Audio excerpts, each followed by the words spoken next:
Hey, hello everyone, welcome back to this video. In today's video I'm going to be showing you how autopilot works in Geo FS. Here we are on Geo FS home screen. I'm going to click fly and let's see where we are. Yes, we are in Papa Westray. So let's just go to, let's see, where do we want to go? Let's go somewhere here in the Netherlands. Let's just do Amsterdam Airport.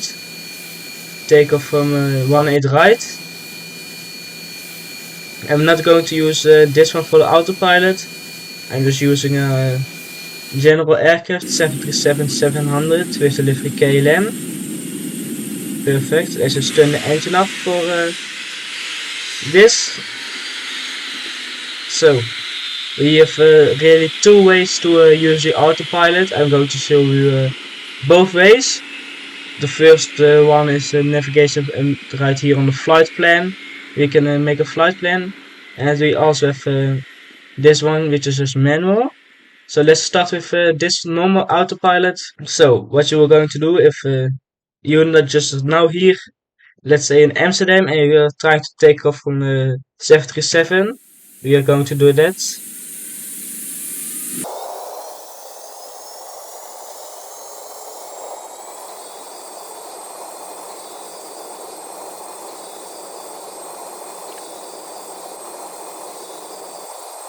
And then when you take off right here, you put the flaps back down, which I'm trying to do right now. Yes.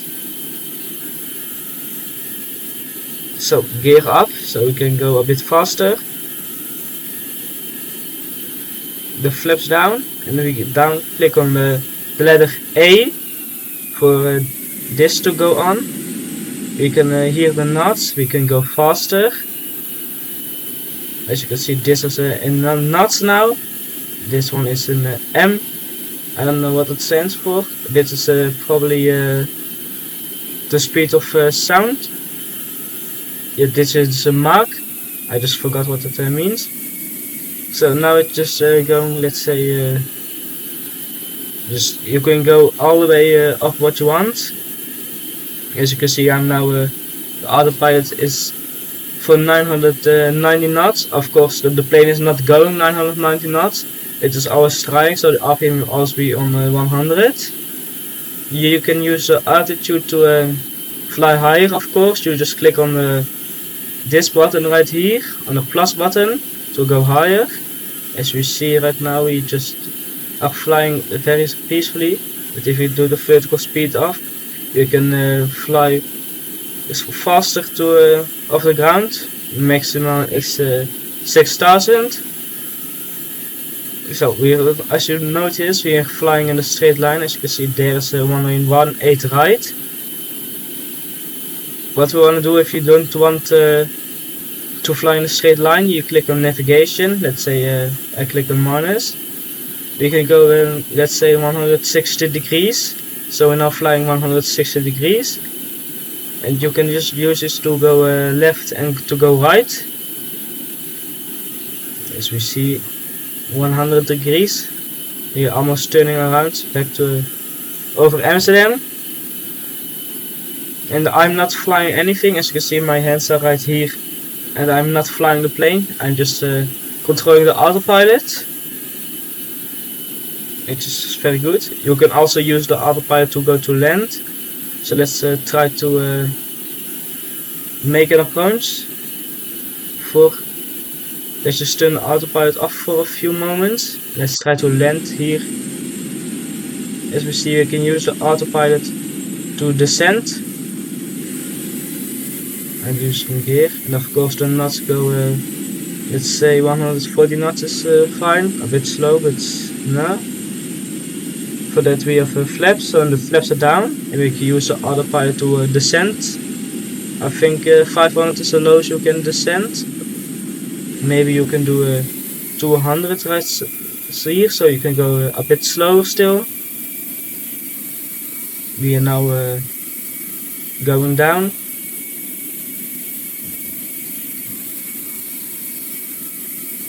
Let's just do the vertical speed. No, we can do the vertical speed right now, because vertical speed has to go up. But as you see, if you do the push a bit better than me, you could land with using autopilot, have an approach and just float a bit so that you can touch down and be on the ground. So it is also incredibly good. So this is this autopilot. This autopilot is pretty easy. As you can see, I'm now using HDG for this one, which means I'm using this one to fly the plane. If we click on nav, we need to use this flight plan, so that's something we're going to do right now. I'm now going to show you the second way to use the autopilot. So as you can see, if you want to do full flights, like I'm now in the air right here, I just take off and use this autopilot right here to climb, and now I'm here with this scenery. And now I want to use autopilot so I can do a full flight. You click on navigation. I recommend doing this before the flight, but as you can see, I already have a fixed point right here. How to make a fixed point, let's delete this real quick. You go on the place you want a fixed point to be, and you click right click, and GPX fix. So you now have a triangle here in a circle. If you click on it, you can delete it, span to it. And if you click on this notebook, it will go to a flight plan. Then you can change the altitude. Let's say I want to go from 35,000 feet to 40,000 feet.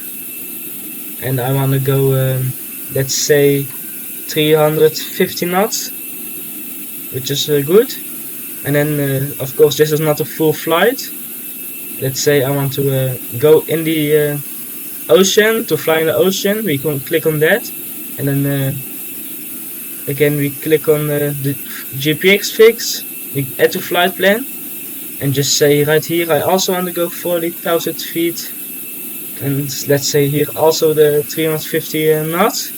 So if you now click on this, you see these things will change. If you click on navigation from this one, the autopilot will automatically use navigation for all of these things. So let's fly. If you click on this just check mark right here, we can fly to wherever we want. If we click another waypoint for, let's say right here, we do another GPX fix and also add this. We can say here so much feet, and let's say here a bit slower for so I can show you. If this is our flight plan right now, and if you click on this check mark, we can fly directly from here to here. Or if you click on this check mark, we are going to fly from here to here. You can see it by the purple line, which is more purple, and this one is then pink. So if you can see, if you click on here, which is not possible because we are here, we're flying to here, and you can see this here, the autopilot is changing itself.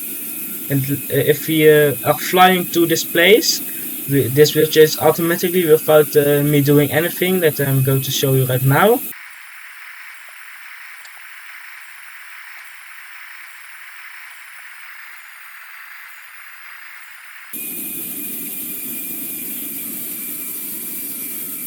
The plane has just arrived, and as you can see, the plane automatically changes waypoint to go right here, instead of just me having to manually click right here to send the plane right here. As you can see, the autopilot also changed exactly automatically without me doing anything apart from sitting back and doing this.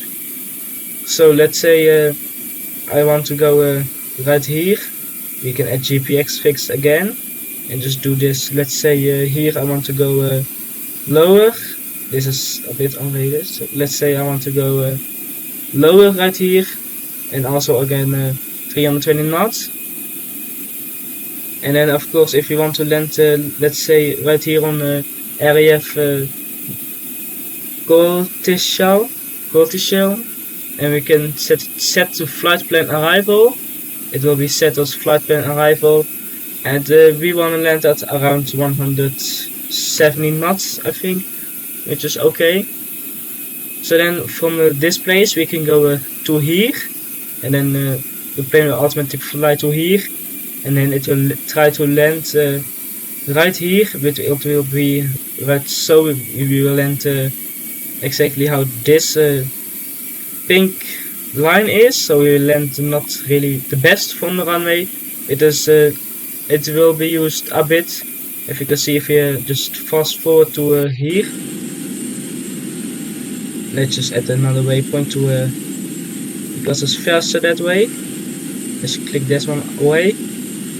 Let's just add this to flight plan. Let's go relatively low. Let's say 10,000 feet, and let's say 200 knots. If you now teleport to it, but first of course we let's go to here again and just add it to our landing, 170 knots. If you now teleport to here, as you can see, our plane is automatically descending and trying to land at that airport. I don't know if this will work especially. I have never tried to do this like this, but as you can see, our RPM is there's nothing, so it's just gliding without our engines gaining us any thrust. So you can do a really full flight right here. I just did a sort of full flight. So that's the other way to use autopilot on the Geo FS, which is good. So now you just can land at any moment that you want. Or let's say you want to go from New York to London. You can just make a flight plan and just take off and land with your plane, and then you just did a full flight. What you can also do is right here, paste flight plan from clipboard, so you can just paste it, get it straight forward and copy it, and open flight power plan and save power plan. If you do that, you will just save it on your personal device. I have not that much saved up, but you can always save up if you want to do a route very often. Let's say you want to do from New York to London every week. You can save it up so you don't have to set the flight plan every day, which is also really good to do.